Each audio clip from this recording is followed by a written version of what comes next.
This video is the first in a series about building a 3-axis CNC wood lathe. First of all, I built the mechanical wood lathe you see on the screen in 2012, third wood lathe I built. At that time I built it to make round columns for Japanese temples, because I had to build 2 small temples, 8 columns in total. The finished columns were at most 4.5 meters long and 400 millimeters in diameter.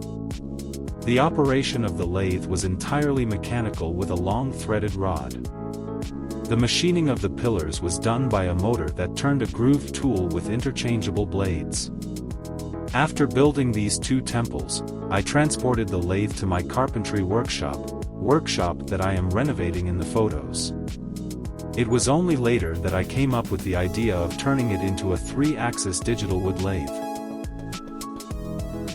Thanks for watching this video.